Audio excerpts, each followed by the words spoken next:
வணக்கம். தமிழ்நாட்டுல இருக்கிற பெண்களுக்கு மத்திய அரசு 12,000 ரூபாய் கொடுக்க போறதா ஒரு நியூஸ் இப்போ பயங்கரமா வைரல் ஆயிட்டு இருக்கு. அது உண்மையா? அதோட பின்னணி என்ன? வாங்க, அத பத்தி தான் நாம இப்போ விரிவா பார்க்க போறோம்.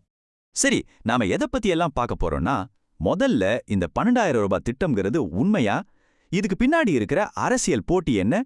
இந்த மெகா பேக்கேஜ்ல என்னென்ன இருக்கு? ஒருவேளை இந்த திட்டம் வந்தா நாம எப்படி தயாரா இருக்கணும்? கடைசியா இத பத்தின அதிகாரப்பூர்வ அறிவிப்பு எப்போ வரும்? இது எல்லாத்தையும் வரிசையா பார்க்கலாம். முதல்ல இந்த 12,000 ரூபாய் திட்டம்ங்கிறது என்ன? உண்மையிலேயே அப்படி ஒண்ணு இருக்கா? ஆமாங்க, இப்போ பரவலா பேசப்படுற விஷயம் இதுதான். மத்திய அரசாங்கம் நேரடியா உங்க பேங்க் அக்கவுண்ட்டுக்கே 12,000 ரூபாய் அனுப்ப போறதா சொல்றாங்க. இது எந்த அளவுக்கு உண்மை?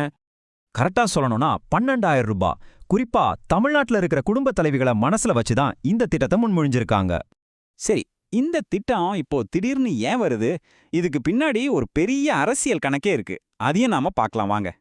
இங்கே தான் விஷயமே இருக்கு. இப்போ ஆளும் திமுக அரசு கொஞ்ச நாளைக்கு முன்னாடி தான் பெண்களுக்கு 5,000 ரூபாய் கொடுத்தாங்க இல்லையா? அது கலைஞர் மகளிர் உரிமை திட்டம், அப்புறம் கோடைக்கால நிவாரணம்னு சேர்த்து கொடுத்தாங்க. இதுக்கு ஒரு பதிலடி கொடுக்குற மாதிரி தான் மத்திய அரசு இந்த 12,000 ரூபாய் மெகா பேக்கேஜான விஷயத்தை கையில் எடுத்திருக்காங்க. இது வரப்போற 2026 தேர்தலை மனசுல வச்சு செய்யப்படுற ஒரு அரசியல் மூவா பார்க்கப்படுது. இதை இன்னும் தெளிவா சொல்லணும்னா, ஒரு அரசியல் பகுப்பாய்வு என்ன சொல்லுதுன்னா, மாநில அரசோட திட்டத்தால வர்ற தாக்கத்தை சமாளிச்சு தங்களோட வாக்கு வங்கியை கட்டியா புடிச்சுக்கிறதுக்கான ஒரு மாஸ்டர் பிளான் இது அப்படின்னு சொல்றாங்க. உள்துறை அமைச்சர் அமித்ஷா கூட நடந்த மீட்டிங்ல தான் இந்த ஐடியா வந்ததாவும் சில தகவல்கள் சொல்லுது. அப்போ இந்த 12,000 ரூபாய் பணம் எங்க இருந்து வரும்? இது என்ன புதுசா கொடுக்க போற காசா? இல்ல, இது புதுசா கொடுக்க போற பணம் கிடையாது.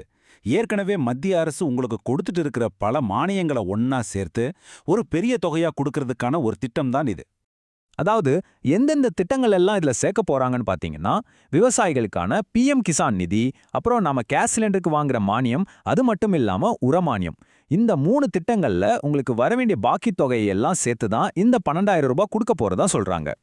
சரி, இந்த பணத்தை எப்படி அனுப்புவாங்க? இதுக்கு அவங்க பயன்படுத்த போற முறை தான் DBT, அதாவது நேரடி பயன் பரிமாற்றம். சிம்பிளா சொல்லணும்னா, எந்த ஒரு இடைத்தரகரும் இல்லாம அரசாங்கத்துக்கிட்ட இருந்து பணம் நேரடியா உங்க ஆதார் இணைக்கப்பட்ட பேங்க் அக்கவுண்ட்டுக்கே வந்துடும்.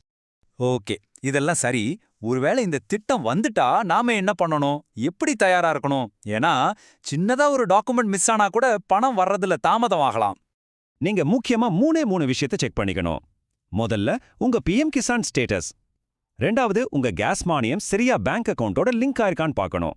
3வது உரமானியத்துக்கான பதிவுகள் எல்லாம் சரியா இருக்கான்னு உறுதிப்படுத்திக்கணும். PM கிசான் திட்டத்தை பொறுத்த வரைக்கும் உங்க EKYC-ய முழுசா முடிச்சிருக்கீங்களான்னு பாத்துக்கோங்க. இது ரொம்ப முக்கியம். கூடவே உங்க ஆதார் கார்டு, பேங்க் பாஸ்புக், நிலப்பட்டா, சிட்டா, அப்புறம் ஆதார்ல இணைக்கப்பட்ட மொபைல் நம்பர் இதெல்லாமே கரெக்டா இருக்கணும். அடுத்து கேஷ் மானியம். உங்க கேஸ் கனெக்ஷன் கூட உங்க ஆதார் நம்பரையும் பேங்க் அக்கவுண்ட்டையும் சரியா இணைச்சிருக்கீங்களான்னு செக் பண்ணுங்க.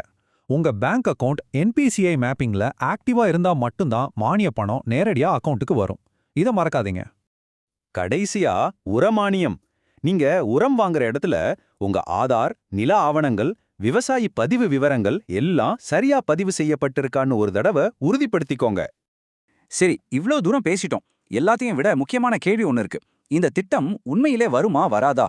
அதிகாரப்பூர்வ அறிவிப்பு எப்ப வரும்? தெளிவா புரிஞ்சுக்கோங்க. இப்போதைக்கு இது வெறும் ஒரு முன்மொழிவு தான். அதாவது இப்படி ஒரு திட்டம் கொண்டு வரலாம்னு பேசிட்டு இருக்காங்களே தவிர, இது இன்னும் அதிகாரப்பூர்வமா அறிவிக்கப்பட்ட உறுதியான திட்டம் கிடையாது. அரசியல் வட்டாரங்கள்ல என்ன பேசிக்கிறாங்கன்னா, பிரதமர் நரேந்திர மோடி அவர்கள் அடுத்ததா தமிழ்நாட்டுக்கு வர்றப்போ தேர்தல் தேதி அறிவிக்கிறதுக்கு முன்னாடி அவரே இத பத்தின அதிகாரப்பூர்வ அறிவிப்பை வெளியிடுவார்னு எதிர்பார்க்கப்படுது. ஆக கடைசியா நம்ம முன்னாடி நிக்கிற கேள்வி இதுதான். இந்த 12,000 ரூபாய் திட்டம் உண்மையிலேயே மக்களுக்கு பயனளிக்க போற ஒரு திட்டமா அமையுமா, இல்ல வெறும் தேர்தல் காலத்துல கொடுக்கப்படுற ஒரு அரசியல் வாக்குறுதியா மட்டும் நின்னுடுமா? பொறுத்திருந்து தான் பார்க்கணும்.